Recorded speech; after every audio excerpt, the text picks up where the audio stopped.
বানাচ্ছি নিরামিষ পনির, শিমলা মির্চি আলু দিয়ে। পনিরগুলো হলুদ লবণ মাখিয়ে নিচ্ছি। এদিকে কড়া গরম হয়ে গেছে, তেল রয়েছে, আর একটু তেল দিয়ে দিচ্ছি। দিয়ে পনিরগুলো একে একে ছেড়ে দিচ্ছি, কারণ আলতো হাতে ধরতে হবে, নাহলে পনিরগুলো ভেঙে যাবে। লাল করে পনিরগুলো ভেজে নিচ্ছি, বেশি কড়া করে ভাজলে পনির শক্ত হয়ে যায়।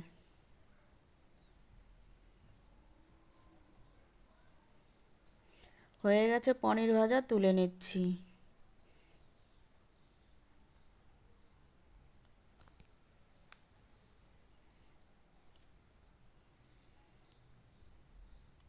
কড়াইতে তেল দিয়ে দিয়েছি, আলু শিমলা মির্চি হালকা করে ভেজে নেব।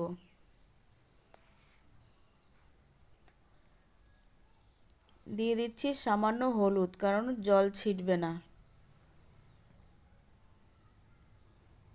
ভাজা হয়ে গেছে, তুলে নিচ্ছি।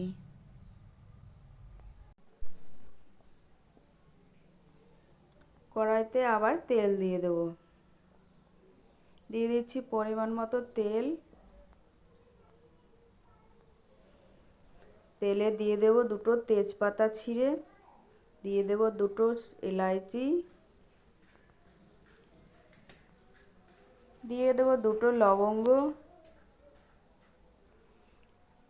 দিয়ে দেব সামান্য একটু দারচিনি, দিয়ে দেব দুটো গোলমরিচ, দিয়ে দেব সামান্য জিরে। এটা লাল হওয়া পর্যন্ত, সুগন্ধ বেরোনো পর্যন্ত আমি ভেজে নেব। দিয়ে দিচ্ছি জিরে বাটা, দিয়ে দিচ্ছি আদা বাটা, দিয়েছি লঙ্কা থেতো করে রেখেছি, কাঁচা লঙ্কা, লঙ্কাটা দিয়ে দেবো, একটা টমেটো কুচি।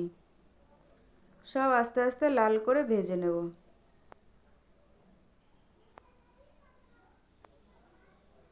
দিয়ে দিচ্ছি পরিমাণ মতো হলুদ, দিয়ে দেবো স্বাদ মতো লবণ।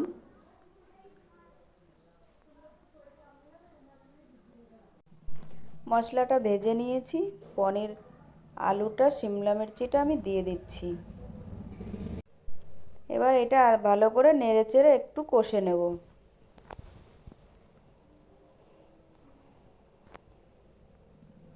কষাটাও প্রায় হয়ে এসছে, দিয়ে দেবো পরিমাণ মতো আমি জল। আর নিরামিষ পনির, বেশি ঝোল দেব না, অল্পই জল দিয়েছি। দিয়ে ঝোল ফুটে গেছে, দিয়ে দিচ্ছি পনিরগুলো। তোমরা চাইলে এই সময় লবণ দেখে লবণ দিয়ে দিতে পারো। দিয়ে দেবো ধনেপাতা। হয়ে গেছে পনির আলুর শিমলা মির্চির তরকারি।